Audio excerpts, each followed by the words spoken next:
খবর 24 সাথে আপনাকে স্বাগত। নতুন নতুন খবর জানার জন্য আমাদের চ্যানেলে চোখ রাখুন। 2023-24 অর্থবর্ষে দেশের তাবড় আঞ্চলিক দলগুলি অনুদান পেয়েছিল ইলেকট্রাল বন্ডের মাধ্যমে। উল্লেখ্য 2024 সালের 15 ফেব্রুয়ারি সুপ্রিম কোর্টের তরফ থেকে ইলেকট্রাল বন্ড ব্যবস্থা নিষিদ্ধ ঘোষণা করা হয়। এর আগে পর্যন্ত এই মাধ্যমেই সিংহভাগ অনুদান নিয়ে গিয়েছে তৃণমূল কংগ্রেস থেকে বিআরএস বিজেডির মতো দলগুলিও। এর মধ্যে তৃণমূলের প্রাপ্ত অর্থের পরিমাণ বাকিদের ছাপিয়ে গিয়েছে। সম্প্রতি নির্বাচন কমিশনকে জমা দেওয়া অডিট রিপোর্টে এই সব পরিসংখ্যান তুলে ধরেছে রাজনৈতিক দলগুলি। সেই রিপোর্ট অনুযায়ী 2023 সালের 31 মার্চ থেকে 2024 সালের 15 ফেব্রুয়ারির মধ্যে তৃণমূল কংগ্রেস ইলেকট্রাল বন্ডের মাধ্যমে 612.4 কোটি টাকা পেয়েছিল। এদিকে এই একই সময়কালে বিআরএস পেয়েছিল 495.5 কোটি টাকা আর বিজেডি পেয়েছিল 245.5 কোটি টাকা। টিডিপির পকেটে ঢুকেছিল 174.1 কোটি টাকা।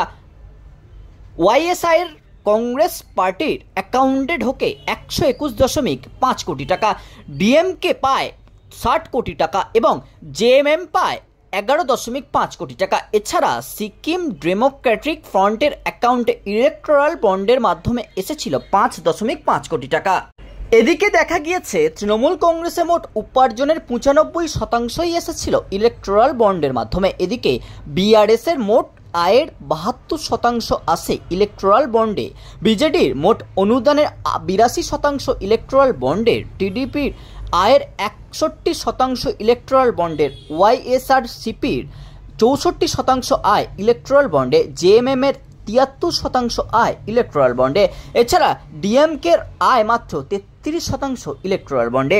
এদিকে তুলনা করলে দেখা যাচ্ছে 2022-23 অর্থবর্ষের তুলনায় 23-24 অর্থবর্ষে তৃণমূল কংগ্রেসের ইলেকট্রাল বন্ডের মাধ্যমে অনুদান 1 লাফে বেড়েছে 88%। এদিকে বিজেডির ক্ষেত্রে তা বেড়েছে 61%।